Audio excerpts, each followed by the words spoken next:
ఉన్నప్పుడే దానికి ఏమైనా మంచి రెస్పాన్స్ వస్తుంది. అయితే ఇప్పుడు హైడ్రా క్రియేషన్ మనకు అప్పుడు క్రియేట్ చేసినప్పుడు ఫస్ట్ వీక్ 2 వీక్స్ 3 వీక్స్ చాలా మంచి ప్రతి వాళ్ళు ప్రతి పార్టీ ప్రతి ఒక్కరు సపోర్ట్ చేశారు. There is no doubt.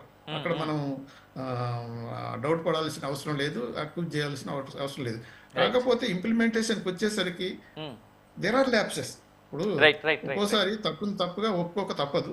There are lapses కాబట్టే ప్రజల్లో ఒక విధమైన వ్యతిరేకత వచ్చింది, ప్రజల్లో ఒక విధమైన భయం వచ్చింది.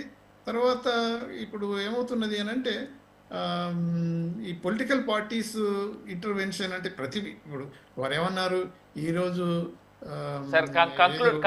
ఒక లీడర్ పోయి కాంగ్రెస్ లీడర్ పోయి ఏదో చేసినట్టు కాదు, కానీ పొలిటికల్ లీడర్స్ ఎక్కడున్నా కానీ వాళ్ళ ఏరియాస్లలో కాన్స్టిట్యున్సీలలో వాళ్ళ ఇన్ఫ్లుయెన్స్లలో పోయి ఈ కొన్ని యాక్టివిటీ చేపిస్తారు, కనెక్షన్లు ఇప్పిస్తారు, తర్వాత ఏం చేస్తుంటారు. బట్ ఏదైనా సిస్టమ్ వర్క్ చేయాలని అంటే గవర్నమెంట్ కూడా సిన్సియర్ వర్క్ చేయాలి, దాంతో పాటు ప్రజలు కూడా రియల్ గా అయితే కోఆపరేట్ చేయడం వల్లనే ఏదైనా ఈ హైడ్రా లాంటి సిస్టమ్ సిస్టమ్ ముందుకు పోవాలి, పని చేయాలి, మంచిగా ఇంపార్షియల్ గా ఉండాలనేది ఆశిస్తాం. Thank you sir. కోటేశ్వరరావు గారు, సింగిల్ లైన్ కంక్లూజన్, ఒకటే లైన్, టైం లేదు.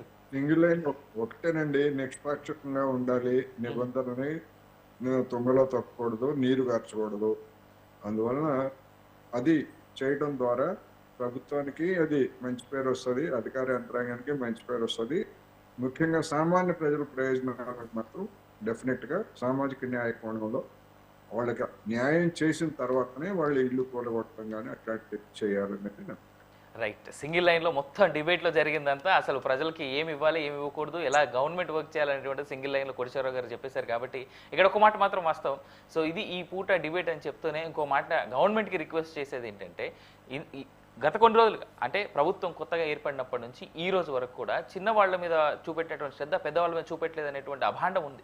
అట్లీస్ట్ ఇవాళ సంధ్యా కన్వెన్షన్ మీదైనా మీరు చూపెట్టిన దానివల్ల అట్లీస్ట్ ఇప్పటికైనా ప్రజలకు కాస్త ధైర్యం ఏర్పడింది. బట్ నేను I would like to say thanks to Aljapur Srinivas garu, karate Rajanayak గారు, వినోద్ గారు, కోటేశ్వరరావు గారు, అందరికీ ధన్యవాదాలు ఇప్పుడు నాతో పాటు డిబేట్లో పాల్గొన్నందుకు. ఫైనల్గా ఒక మాట ఏంటంటే, అట్లీస్ట్ ఇప్పటికైనా సంధ్యా కన్వెన్షన్ మీద మీరు చూపెట్టినటువంటి ఈ ఎఫెక్ట్ వల్ల ప్రజల్లో కొంత ధైర్యం అయితే వచ్చింది. పెద్దోళ్ళని కూడా వీళ్ళు డిస్టర్బ్ చేస్తారని. దీన్ని మీరు కంటిన్యూ చేయగలిగితే, ప్రభుత్వం కనుక ఈ అంశాన్ని కనుక కంటిన్యూ చేయగలిగి ఇలాగే ఎక్కడెక్కడైతే ఎవరెవరి మీద అయితే అబండాలు ఉన్నాయో అవన్నీ విత్ ప్రూఫ్లు, మీకు చాలా చెరువుల్లో వాసవి కన్స్ట్రక్షన్స్ వాళ్ళు ఉన్నాయి. వీఆర్ టాకింగ్ అబౌట్ దిస్ అంటే రెగ్యులర్గా వాళ్ళు ఎంత చేస్తున్నారంటున్నది ప్రభుత్వం అర్థం చేసుకోవాలి.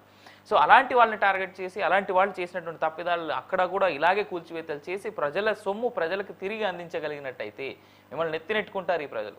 మీరు